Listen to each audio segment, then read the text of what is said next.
하나님 아버지, 오늘 이 좋은 날 주님께 예배드리고 또 이렇게 부서운구로 모일 수 있도록 하시니 감사드립니다. 성령님 이 시간 함께 하셔서 우리에게 주님의 얼굴빛을 비춰주시고 주님 우리에게 말씀하여 주셔서 우리가 이 말씀을 정말 묵상할 때에 이 말씀을 통해 우리가 큰 은혜 받고 변화될 수 있도록 도와주시옵소서. 여기서 함께하는 이들이나 또 온라인으로 함께하는 이들이나 주님 동일한 은혜를 내려 주시옵소서. 이 시간 주님께 맡겨드리며 감사하며 예수님의 이름으로 기도합니다. 아멘. 날마다 숨쉬는 순간마다 내 앞에 어려운 일 보내 주님 앞에 이 몸을 맡길 때 슬픔 없네, 두려움 없네. 주님의 그 자비로운 손길 항상 좋은 것 주시도다. 사랑스레 아픔과 기쁨을 수고와 평화와 안식을 날마다 주님 내 곁에 계셔 자비로 날 감싸주시네.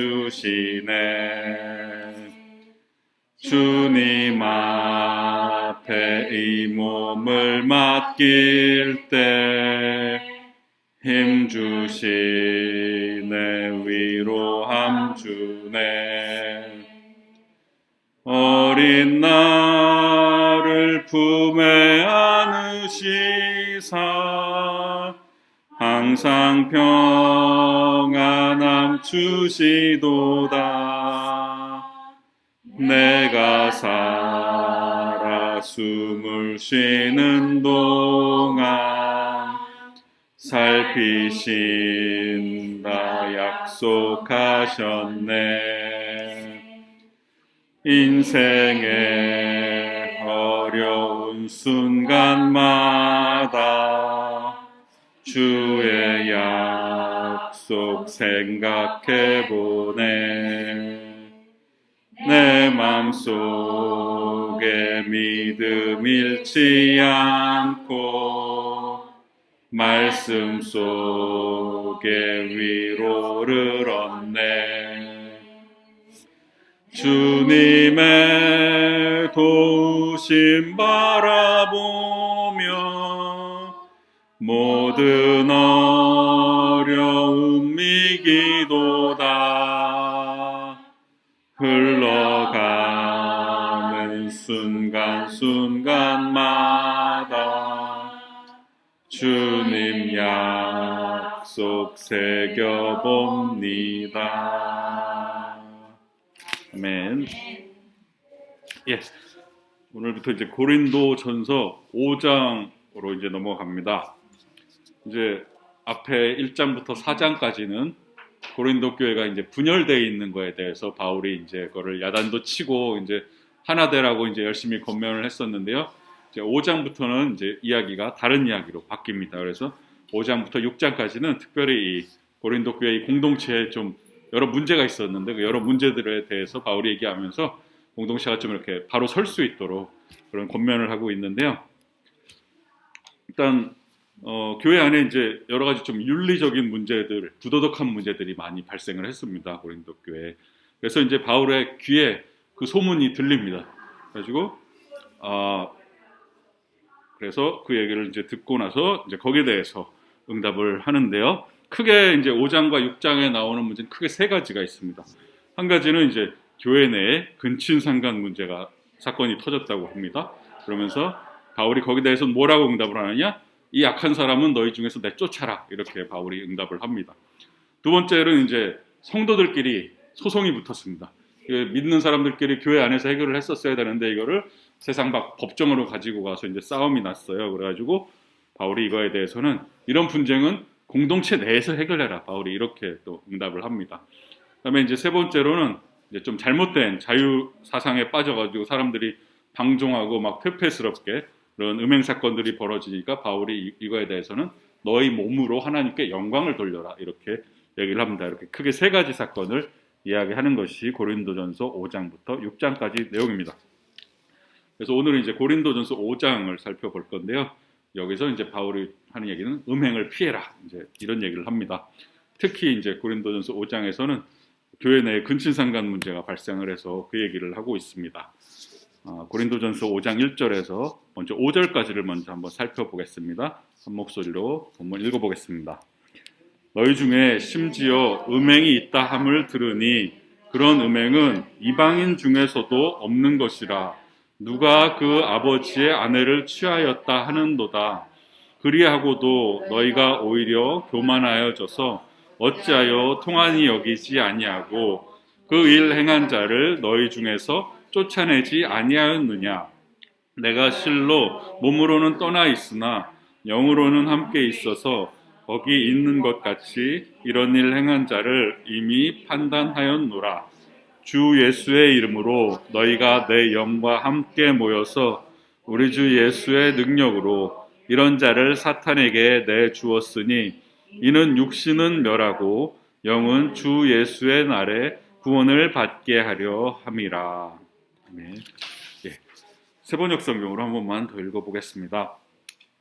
여러분 가운데 음행이 있다는 소문이 들립니다.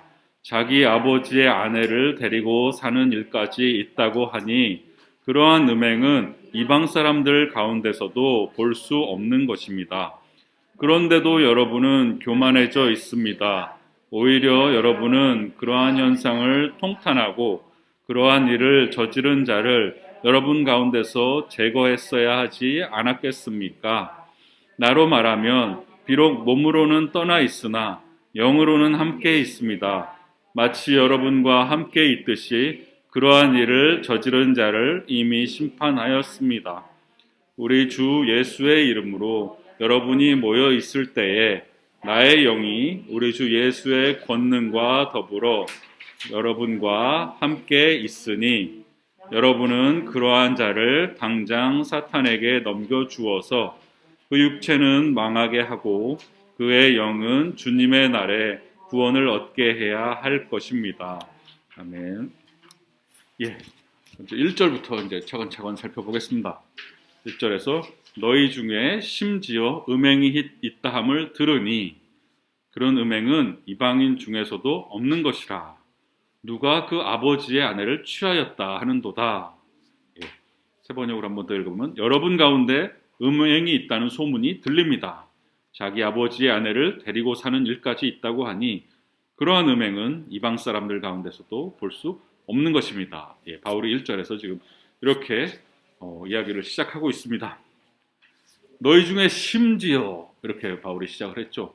이 심지어라는 말은 이게 되게 깜짝 바울이 놀랐다는 겁니다. 심지어 이런 일이 너희 중에 있다고. 예, 그러니까 바울도 깜짝 놀라고 고린도 교회 교인들에게도 아주 깜짝 놀랄 일이 뭐가 벌어졌다는 것입니다. 근데 그 일을 바울이 어떻게 알게 됐느냐? 들으니 그러죠. 너희 중에 심지어 음행이 있다 함을 들으니. 그러니까 바울이 누군가한테 얘기를 들은 겁니다. 고린도 교회에 지금 큰일 났습니다. 이런 일이 생겼습니다라고 누군가에게 소문을 듣고 이 사실을 알게 됐습니다. 그러니까 뭐 누구한테 들었는지는 정확하게는 알 수 없지만 하여튼 그 소문이 바울의 귀에 들린 겁니다. 그러면서 그런 음행은 이방인 중에서도 없는 것이라. 네, 그런 짓은 이방 사람들도 안 하는 건데 교회 안에서 이런 일이 일어나다니 심지어 어떻게 이런 일이 있을 수 있느냐. 네, 그러니까 고린도라는 도시가 아무래도 좀 참에 서론 얘기할 때도 말씀드렸지만 항구 도시에다가 거기가 뭐 이방신을 섬기는 신전도 있고 해서 좀 문란한 도시이긴 했지만 그렇다고 이 근친상간이라는 것은 이방 사회에서도 없는 일인데 어떻게 이 신앙 공동체에서 이런 일이 일어났느냐라고 하면서 그 이방 사람들보다 오히려 더 도덕적으로 거룩하게 살아야 될 교인들이 그렇게 본을 보여야 되는 교인들이 어떻게 세상 사람들만도 못하게 됐느냐라고 바울이 깜짝 놀라서 이렇게 탄식을 하고 있죠. 그러면서 음행이라는 말을 썼죠. 너희 중에 심지어 음행이 있다 하는 말을 들으니 이 음행이라는 말은 이제 그리스어로 포르네이아 이런 말인데요. 그러니까 원래 문자적인 의미는 매춘부들에게 다니다 뭐 이런 뜻입니다. 그러니까 이제 당시 고린도시에 아프로디테라는 그 여신을 섬기는 신전이 있었습니다. 이 아프로디테라는 여신은 우리가 아는 말로 하면 이제 비너스를 섬기는 신전이 있었습니다. 이 비너스라는 게 사랑의 신 그래가지고 거기 있는 그 여자 사제들이 다 매춘부였답니다. 그래서 그 매춘부들한테 다닌다는 그 관행이 고린도에 되게 만연해 있어서 그걸 뜻하는 말이 음행이라는 말이었습니다. 근데 원래는 그런 뜻인데 이 신약 성경에서는 이 말이 이제 조금 더 폭넓게 쓰여가지고 모든 종류의 어떤 부적절한 그런 성적인 음행들을 일컫는 말로 이제 의미가 좀 더 넓혀졌습니다. 그러면서 어떤 음행이 있느냐? 1절 후반부에 그 아버지의 아내를 취하였다라고 말을 합니다. 그러니까 아버지의 아내라는 거는 그러니까 어머니면은 어머니라고 썼겠죠. 근데 아버지의 아내라고 그랬으니까 이게 계모를 의미하죠. 계모. 그러니까 친어머니 말고 계모. 그래서 원래 이 계모와 음행을 범하면 구약에서는 돌로 맞아 죽어야 됩니다. 돌로 맞아 죽을 범죄였습니다. 구약에서는. 그래서 레위기 20장 11절에 예를 들면 뭐라고 나오냐면 누구든지 그의 아버지의 아내와 동침하는 자는 그의 아버지의 하체를 범하였은즉 둘 다 반드시 죽일지니 그들의 피가 자기들에게로 돌아가리라. 구약의 율법에 의하면 이런 죄를 범한 사람은 다 죽이라고 그랬습니다. 이런 법이 한 번만 나오는 게 아니라 레위기 18장 8절, 신명기 22장 30절, 27장 20절 여러 번 나옵니다. 그래서 아버지의 아내를 음행을 범하면 둘 다 죽여라 이런 게 율법에 나와 있었고요. 당시에 이제 이런 구약 율법뿐만 아니라 로마법에서도 이건 금지된 죄였습니다. 그래서 이러한 사건은 이 하나님의 백성의 순전함과 거룩함을 위협하는 아주 심각한 사건이었고 교회 안에서는 일어나서도 안 되고 일어났을 때 교회가 용납해서도 안 되는 그런 아주 큰 일이었는데 2절에서 뭐라고 하느냐? 그리하고도 너희가 오히려 교만하여져서 어찌하여 통한이 여기지 아니하고 그 일 행한 자를 너희 중에서 쫓아내지 아니하였느냐? 그런데도 고린도 교회 교인 여러분은 교만해져 있습니다. 오히려 여러분은 그러한 현상을 통탄하고 그러한 일을 저지른 자를 여러분 가운데서 제거했어야 하지 않았겠습니까? 바울이 이렇게 얘기합니다. 그러니까 고린도 교회 교인들이 교만해졌다고 바울이 얘기를 합니다. 그러니까 고린도 교회 교인들이 교만하다는 얘기는 앞에 여러 번 나왔었습니다. 고린도 교회 교인들이 교만한데 이렇게 큰 잘못된 일이 일어나면 그거를 통한이 여겨야 되는데 이 고린도 교회 교인들이 그거를 되게 가슴 아프게 여기고 놀라고 화내고 꾸짖고 막 이렇게 해야 되는데 그러지 않았다는 겁니다. 고린도 교회 교인들이. 그러니까 이제 통한이 여기다라는 말은 자기의 죄나 또는 다른 사람이 범한 죄에 대해서 매우 분이 여기는 걸 이제 통한이 여기다라고 하는데요. 이 말이 구약에도 나오는데 보면 에스라가 이스라엘 백성들이 이제 막 죄를 지니까 그 이스라엘 백성들의 죄악과 불성실을 보면서 하나님 앞에서 울면서 기도하면서 이렇게 통한이 여기는 장면이 나옵니다.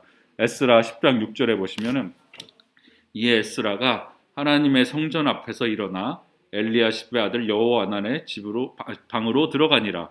그가 들어가서 사로잡혔던 자들의 죄를 근심하여 음식도 먹지 아니하며 물도 마시지 아니하더니 에스라가 이 이스라엘 백성들의 죄 때문에 근심했다고 할 때 이 근심했다는 게 여기 통한이 여겼다는 거랑 같은 말입니다. 그러니까 그 죄를 이스라엘 백성의 죄를 아주 통한이 여겼다고 합니다. 에스라가. 그래서 바울이 볼 때는 고린도 교회 그런 큰 죄를 그 사건이 벌어졌으면 고린도 교회 교인들이 그 일을 통한이 여겨야 되는데 그러지를 않고 아주 무감각하고 무신경하게 고린도 교인들이 이걸 방치하고 있었다는 겁니다. 그러니까 교회가 왜 그런 죄 지은 사람이 교회 안에 있는데 그걸 가만히 놔뒀을까? 이 본문에 드러나지는 않지만 추측해 볼 수 있는 거는 아마 그런 죄를 범한 사람이 좀 사회적으로 높은 신분의 사람이 아니었을까? 함부로 뭐라고 말을 할 수 없는 그런 좀 사람이 아니었을까라고 추측은 좀 해볼 수가 있고요. 그러면서 이제 바울이 고린도 교회 교인들한테 그런 심각한 죄가 발생했는데도 그 죄에 대해서 마땅히 가져야 할 어떤 민감함이 없다. 고린도 교회 교인들이. 그러니까 그걸 그냥 가만히 놔둔다는 거는 너희도 공범인 거나 마찬가지다. 바울이 지금 공동체 전체를 꾸짖고 있는 겁니다. 그러면서 바울이 고린도 교회 교인들한테 어떻게 하라고 하느냐, 2절 후반부에 그 일 행한 자를 너희 중에서 쫓아내지 아니하였느냐, 네, 죄 지은 사람을 고린도 교회에서 쫓아내라는 얘기를 하고 있습니다. 그러니까 이 쫓아낸다는 게 이제 출교시킨다고 하는데요. 이제 헬라어로 하면 에크메수 그러는데, 그러니까 이 당신은 더 이상 우리 교회 교인이 아닙니다. 나가십시오. 딱 해서 이제 출교시키는 겁니다. 그래서 이 믿고 예배하는 공동체 밖으로 내보내는 것, 더 이상 이 교회 교인이 아니라고 하는 겁니다. 그래서 출교를 당하면은 성만찬에 참여할 수도 없고 이 공동체 안에 들어와서 예배를 드릴 수도 없고 완전히 쫓아내게 됩니다. 그런데 이 출교라는 게 지금 생각하면 사실 별거 아닌 걸 수 있거든요. 왜냐하면 지금 같으면 교회에서 더 이상 나오지 마십시오 하면 어떻게 합니까? 다른 교회 가죠. 예. 다른 교회 가면 받아주지 않습니까? 근데 이 당시는 그런 게 아니었거든요. 한번 교회에서 이렇게 쫓겨나면 이거는 뭐냐 같으냐면 이거는 거의 구원을 못 받는다. 거의 이런 개념인 겁니다.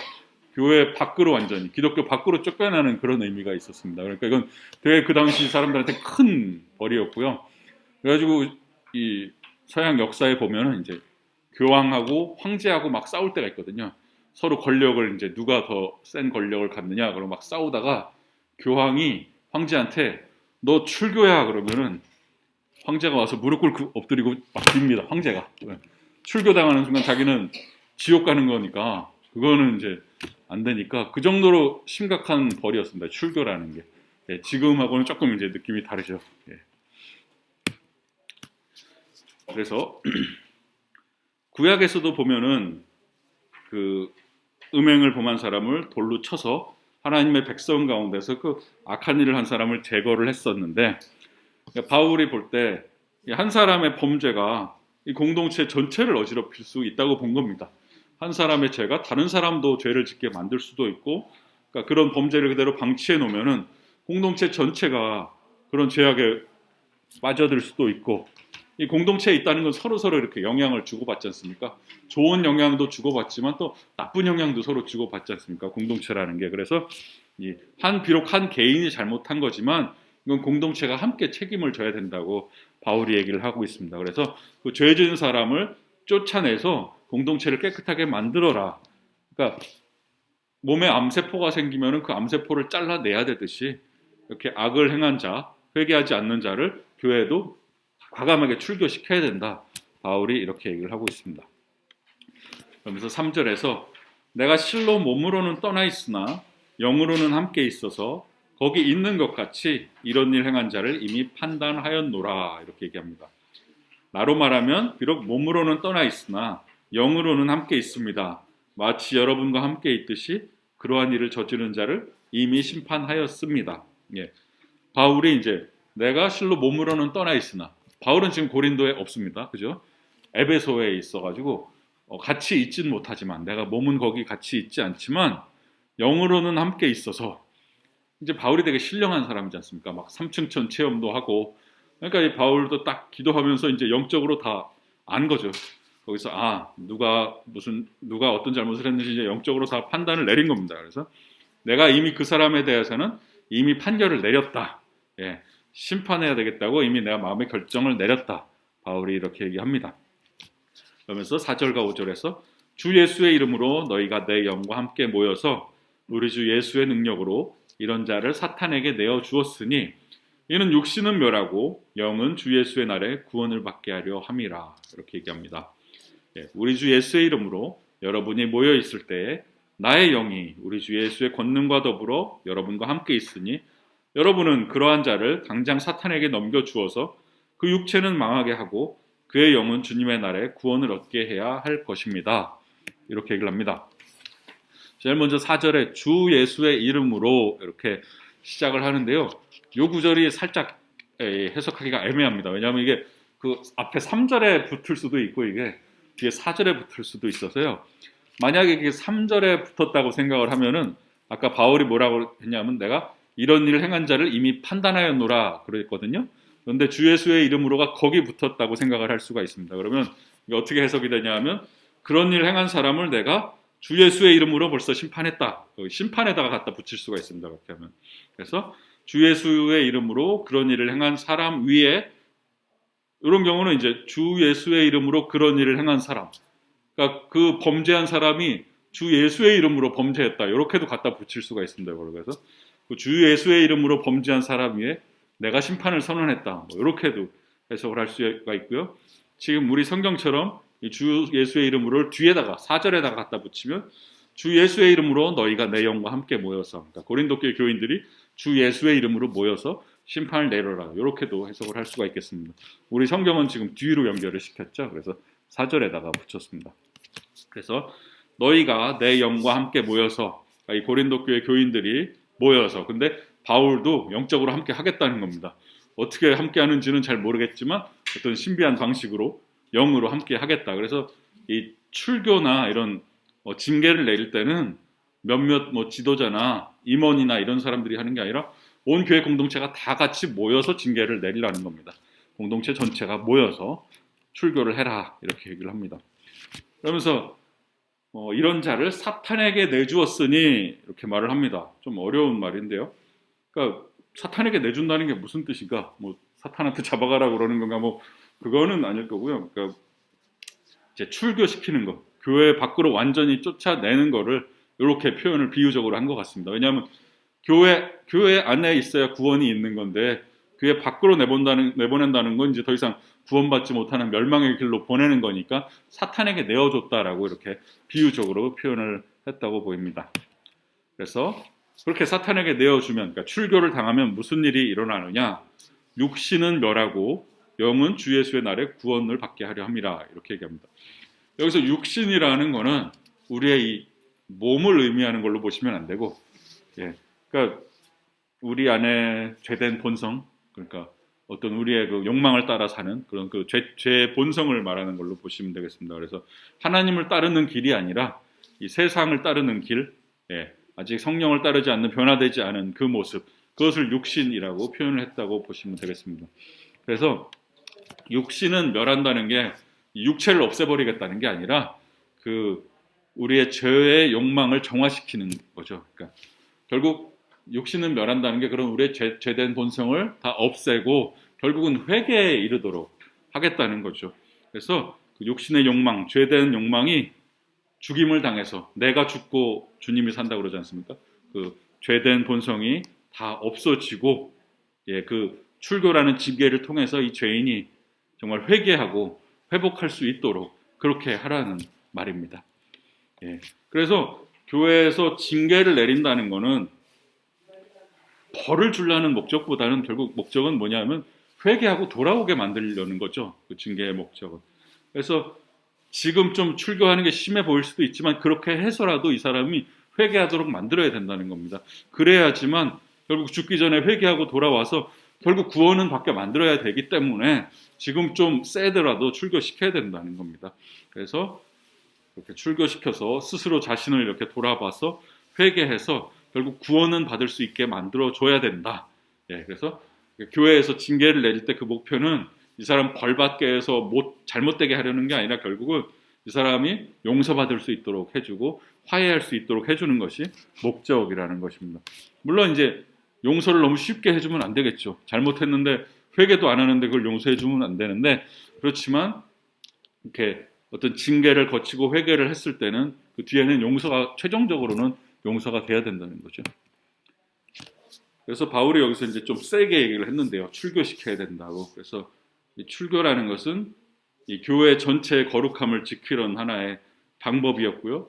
또 출교 당하는 사람도 지금은 죄를 회개하지 않고 있지만 그 징계를 통해서 죄를 회개하고 결국은 구원받을 수 있는 기회를 주고자 하는 것이었습니다. 그래서 이 징계가 겉으로 보기에는 되게 강한 것 같지만 결국은 이게 다 사랑하기 때문에 징계해야 된다는 바울이 그런 얘기를 하고 있는 것입니다.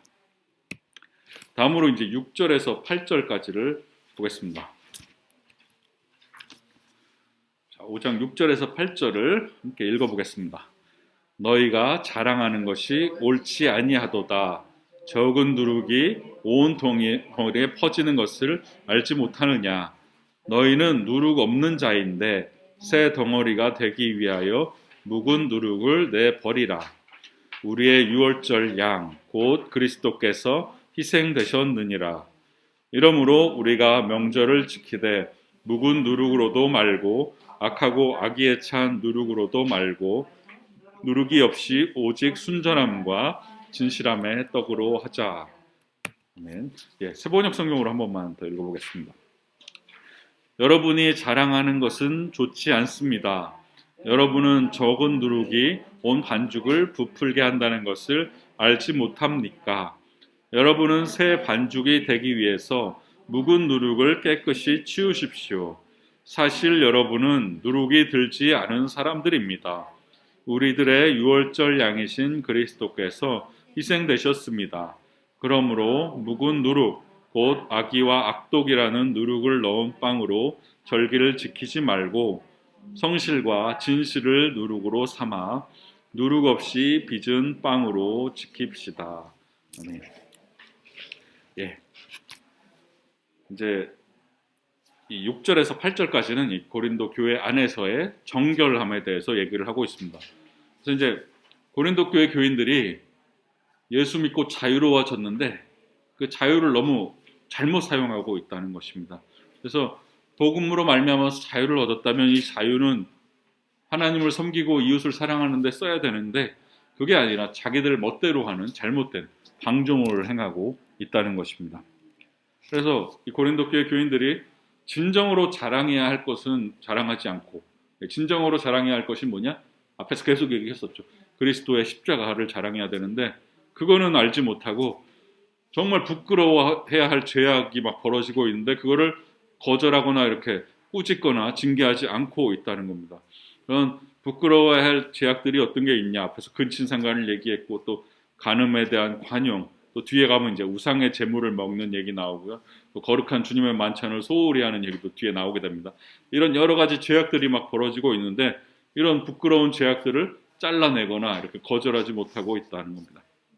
그러면서 바울은 여기서 한 개인의 정결 문제뿐만 아니라 이 공동체 전체가 고린도 교회 공동체 전체가 정결해져야 된다, 거룩해져야 된다라는 것을 이제 강조하고 있습니다. 그래서 6절에서 너희가 자랑하는 것이 옳지 아니하도다. 적은 누룩이 온 덩어리에 퍼지는 것을 알지 못하느냐. 여러분이 자랑하는 것은 좋지 않습니다. 여러분은 적은 누룩이 온 반죽을 부풀게 한다는 것을 알지 못합니까? 이렇게 얘기합니다. 갑자기 누룩 얘기를 하고 있죠. 이제 바울이 누룩을 비유로 들어서 이제 공동체 안에 죄가 있으면 이게 어떤 효과가 나타나는가를 누룩을 비유로 들어서 얘기를 해주려고 하는 겁니다. 그래서 6절에서 너희가 자랑하는 것이 옳지 아니하도다 이렇게 얘기합니다. 너희가 자랑하는 것. 고린도 교회 교인들이 자랑을 하고 있답니다. 교만하게 자랑을 하고 있는데 진정으로 자랑해야 할 거는 주님인데 주님의 십자가인데 그거는 자랑하지 않고 자랑해서는 안 되는 것들을 막 자랑을 하고 있습니다. 그런데 뭘 자랑하고 있는 건가? 지금 고린도 교회 교인들이 앞에서 막 그 음행의 죄를 얘기했지 않습니까? 그런데 갑자기 왜 자랑 얘기가 나오는가? 이 자랑한다는 게 무슨 뜻인가? 몇 가지 의미를 생각을 해볼 수가 있는데, 자 그렇게 공동체 안에 범죄한 사람이 있는데 부도덕한 사람이 그렇게 부도덕을 저질렀는데 그럼에도 불구하고 자랑한다. 그러니까 고린도 교회 교인들이 그렇게 심각한 죄가 벌어졌는데 그거를 그냥 놔두고 그냥 무시하고 또는 그걸 용납하면서 자기들 잘난 얘기만 계속 하고 있다. 이렇게 해석을 할 수가 있겠습니다. 나는 뭐 믿음이 좋다, 나는 지혜롭다, 나는 영성이 좋다 막 얘기를 하는데 저기 심각한 죄가 있는데 그걸 그냥 무시하고 덮어놓고 나는 내가 잘났다. 이런 모습으로 이렇게 자랑하고 있다고 표현을 했을 수도 있고요. 두 번째 의미는 조금 더 심각한 의미인데 오히려 그 범죄 때문에 자랑한다. 이런 의미가 될 수도 있습니다. 그러니까 되게 신앙적인 기준으로나 사회적인 기준으로 봤을 때 되게 심각한 범죄인데 이 사람들이 이거를 이거는 되게 우리가 전통을 깬 거다. 이거는 뭔가 자유를 보여준 거다. 그렇게 악한 행위를 한 걸 오히려 자랑한다는 그런 의미가 될 수도 있겠습니다. 왜 뒤에 보면은 무슨 얘기가 나오냐면 고린도 교인들이 모든 것이 내게 가하니 막 이런 말을 합니다. 그러니까 내가 그리스도 예수 안에서 자유를 얻었기 때문에 난 모든 걸 할 수 있어. 그러니까 저런 막 음행도 난 할 수 있어 막 이런 식으로 생각했다는 그런 가능성도 하나가 있습니다.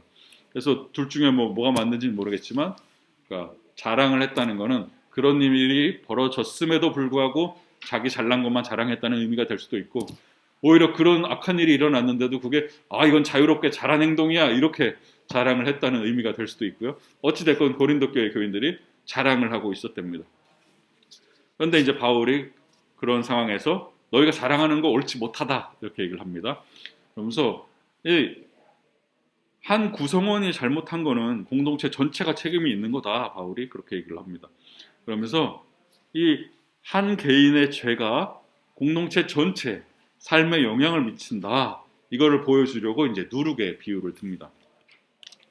이 누룩이라는 게 성경에서 가끔 나오지 않습니까? 누룩을 비유를 들어서 얘기하는 것들이 나오는데 어쩔 때는 이 누룩이 좀 긍정적인 의미를 가진 걸로 그려지기도 하고 어쩔 때는 이제 부정적인 의미를 가진 걸로 보여지기도 하는데요. 예를 들면 예수님께서 천국 비유에서 이제 누룩을 들어서 말씀하실 때가 있습니다. 마태복음 13장이나 누가복음 13장에 나오는데요. 예를 들면 마태복음 13장 33절에 또 비유로 말씀하시되 천국은 마치 여자가 가루 서말 속에 갖다 넣어 전부 부풀게 한 누룩과 같으니라. 이럴 때는 이제 천국이 이렇게 막 확산되는 거를 이제 누룩 가지고 설명을 하신 거니까 이거는 되게 좋은 의미를 갖고 누룩을 사용하신 거죠. 근데 또 반대로 부정적으로 쓰일 때는 마태복음 16장 6절 같은 경우는 예수께서 이르시되 삼가 바리새인과 사두개인들의 누룩을 주의하라 하시니 이럴 때는 바리새인과 사두개인들의 그 어떤 외식하는 행동을 이제 누룩이라고 표현을 해서 부정적인 의미에서 누룩을 예수님이 말씀하신 적이 있습니다. 이렇게 누룩이 성경 안에서 자주 쓰이고 긍정적으로 쓰이기도 하고 부정적으로 쓰이기도 하는데 이 고린도전서 5장 여기서는 지금 부정적인 의미로 쓰이고 있습니다. 누룩이 나쁜 거입니다. 여기서는. 그래서 작은 거 하나가 전체에 강한 영향력을 끼친다. 이런 걸 표현하려고 지금 누룩을 사용하고 있는데요. 6절에서 작은 누룩이 온 덩이에 퍼지는 것을 알지 못하느냐. 그러면서 적은 누룩하고 온 덩어리 이 두 개를 지금 대조시키고 있죠. 적은 누룩이라는 거는 그 범죄자, 지금 음행을 범한 그 범죄자고 온 덩어리 이거는 고린도 교회 공동체 전체를 의미하죠. 그래서 한 사람의 죄악이 온 교회를 다 썩게 만들 수도 있다. 이런 지금 얘기를 바울은 하고 있는 겁니다. 그래서 그렇기 때문에 바울이 그 사람을 출교시켜라, 내쫓아라 그렇게 얘기를 하고 있는 거죠. 범죄자를 내어 쫓음으로써 공동체를 거룩하게 유지해라 라고 교훈을 하고 있습니다. 그러면서 7절에서 계속해서 이제 누룩 얘기를 하는데요. 너희는 누룩 없는 자인데 새 덩어리가 되기 위하여 묵은 누룩을 내버리라. 우리의 유월절 양 곧 그리스도께서 희생되셨느니라. 여러분은 새 반죽이 되기 위해서 묵은 누룩을 깨끗이 치우십시오. 사실 여러분은 누룩이 들지 않은 사람들입니다. 우리들의 유월절 양이신 그리스도께서 희생되셨습니다. 이게 무슨 얘기냐? 이제 방금도 말씀드렸듯이 이제 공동체 안에서 발생한 그 죄를 누룩이라고 비유를 했고요. 이걸 이제 묵은 누룩이라고 비유를 했습니다. 이 묵은 누룩, 죄를. 근데 이 유월절 풍습을 지금 배경으로 하고 있는데요. 유월절이 이제 그 출애굽을 기념하는 그 절기지 않습니까? 그 유월절 때 이스라엘 사람들이 뭘 하냐 하면은 그때는 누룩이 들어가지 않은 빵만 먹어야 됩니다. 유월절 때는. 7일 동안 누룩이 없는 빵, 무교병이라고 그러죠. 그것만 먹어야 되기 때문에 유월절이 시작되기 전에 이스라엘 사람들은 집에서 모든 누룩을 다 찾아내서 없애버립니다. 누룩을 먹으면 안 되니까 7일 동안. 그래서 이 유월절을 시작하기 전에 막 누룩을 다 없애는데 그게 유월절 희생 제물을 유월절에 드리기 전에 모든 누룩을 다 없애야 됩니다. 그런데 바울이 여기서 비유로 드는 게 유월절 양 곧 그리스도께서 희생되셨느니라. 그리스도께서 십자가에 달려 돌아가심으로 이미 영적인 의미에서 유월절이 시작된 겁니다. 그러니까 유월절 희생 제물 예수님이 이미 드려졌기 때문에 그 이전에 유월절에는 그 이전에 누룩이 다 없어져야 되거든요. 희생 제사가 드려지기 전에 누룩이 없어져야 되는데 예수님이 이미 희생 제사로 드려졌으니까 당연히 모든 누룩이 없어야 되는데 너희 가운데 왜 아직도 누룩이 있느냐? 그러니까 누룩은 여기서 죄를 말하는 거죠. 예수님이 이미 돌아가셨는데 그 전에 다 누룩, 모든 죄를 다 제하고 정결해져야 되는데 너희 가운데 왜 아직도 그렇게 죄가 남아있느냐, 누룩이 남아있느냐, 이건 말이 안 되기 때문에 누룩을 내어 버려라, 이렇게 얘기를 하고 있습니다. 그래서 7절에서 너희는 누룩 없는 자인데 라고 얘기를 합니다. 처음에 시작할 때. 그러니까 이 누룩이 없다는 거는 여기서 비유적으로 어떤 거룩한 사람, 정결한 사람, 이런 것을 말합니다. 6월절에 누룩 없는 떡을 먹는다는 게 바로 그 거룩함의 상징이기 때문에 너희는 누룩 없는 자다, 이거는 너희는 거룩한 자다, 너희는 정결한 자다, 이렇게 얘기를 하는 거고요. 그러니까 그리스도인이 됐다는 거는 이미 그 정체성이 누룩 없는 자, 거룩한 자, 정결한 자, 예수의 피로 씻음을 받은 자, 이미 죄에서 해방된 자, 이게 바로 그리스도인의 정체성인데, 그래서 묵은 누룩을 내버려라, 사악한 옛 습관을 갖다 버려라. 그러니까 새 덩어리가 되기 위하여, 순전하고 진실한 공동체인 새 교회가 되기 위해서 너희의 모든 악한 풍습, 악한 옛 습관을 다 갖다 버려라.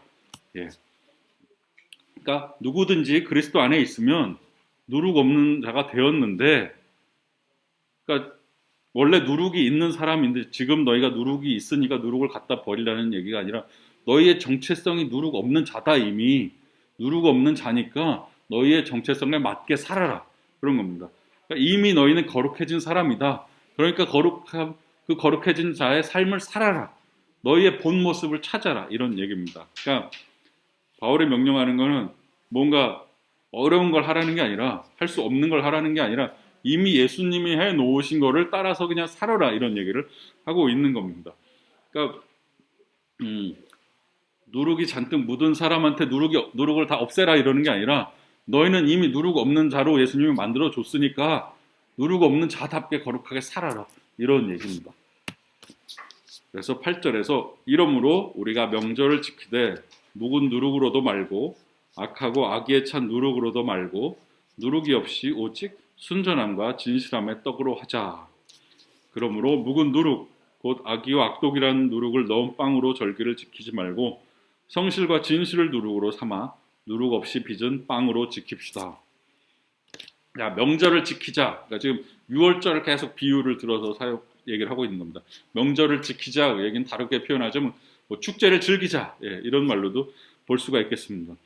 그래서 죄를 심각하게 다루고 죄 사함을 충분히 누리면서 함께 모일 때 즐겁게 축제할 수 있는, 경축할 수 있는 그런 교회가 되라라고 얘기를 하죠. 그래서 크리스토스톰이라는 이제 옛날에 교회 교부가 있었는데 뭐라고 그랬냐면, 진정한 그리스도인에게는 언제나 부활절, 언제나 오순절, 언제나 성탄절이다 그랬습니다. 그러니까 항상 기쁨이 있어야 된다는 거죠. 그리스도인이 된다는 것은 항상 즐기는, 명절을 지키는, 경축하는 그런 죄사함에서 나오는 기쁨, 그걸 누릴 수 있어야 된다는 거죠. 근데 그렇게 항상 그 기쁨의 삶을 살기 위해서는 어떻게 해야 되느냐? 묵은 누룩, 악의에 찬 누룩을 없애라. 그러니까 공동체에서 그런 죄악을 제거해라. 바울이 그렇게 얘기를 하면서 순전함과 진실함의 떡으로 하자, 그렇게 얘기합니다. 그래서 순전함과 진실함이 뭐냐? 이제 순전함이라는 말이 엘리 크리네이아 뭐 이렇게 긴 말인데요. 무슨 뜻이냐? 햇빛을 비추어 우리의 행동뿐만 아니라 우리의 동기까지 다 시험하도록 하라. 그러니까 밝은 빛 아래 이렇게 열어놔라, 그런 뜻이 됩니다. 그러니까 바울이 지금 순전함과 진실함으로 하자는 것은 하나님 앞에서 완벽해지라는 것이 아니라, 완전히 죄가 없어지라는 게 아니라 이렇게 하나님 앞에 다 열어놔라, 개방적으로. 그리고 솔직해져라, 그런 얘기를 하는 겁니다. 그래서 하나님이 하나님의 얼굴빛으로 우리의 어두움을 비춰주시기를, 그렇게 드러내주시기를 바라는 겁니다. 그러니까 이 서로 열려있는 분위기, 서로 정직한 분위기, 그러니까 교회 공동체라는 게 사실 어떻게 보면 서로가 서로에게 정직하게 열고 말을 할 수 있는 곳이니까, 내 잘못함, 내 죄까지도 서로에게 고백할 수 있는 것이 교회지 않습니까? 그래서 기독교 공동체를 특별하게 만들어주는 건 그런 바로 투명함이죠. 서로가 서로에게 진실할 수 있는 것, 서로가 서로에게 나의 어떤 약함이나 나의 죄악을 얘기해도 서로 용납하고 사랑해주고 용서해 줄 수 있는 것, 그런 것이죠. 그래서 바울이 기대하는 것은 완전히 거룩해지라는 게 아니라 어떤 절대적으로 순결해져라 그런 게 아니라 서로 진실해라. 서로 이렇게 여러 개방해라. 서로 그러니까 순전해라. 그러니까 서로 내가 뭐 죄를 졌어도 그거 감추지 말고 서로 그걸 다 오픈하고 서로 그걸 용서해주고 서로 기도해 줄 수 있는 그런 진실함, 그게 중요하다고 바울은 강조하고 있습니다. 예. 오늘 좀 어려운 본문이었는데요.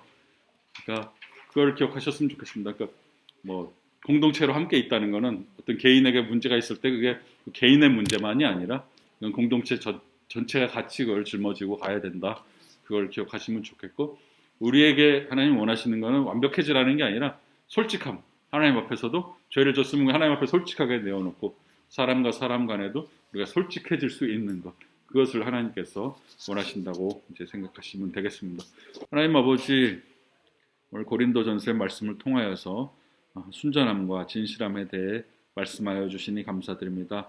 하나님 아버지, 우리를 주님 안에서 한 공동체로 부르셨사오니 우리 공동체가 정말 서로 사랑하며 서로 아껴주며 서로 하나 되는 귀한 공동체 되게 하여 주시고, 주님 안에서 정말 정결한 공동체 될 수 있도록 도와주시옵소서.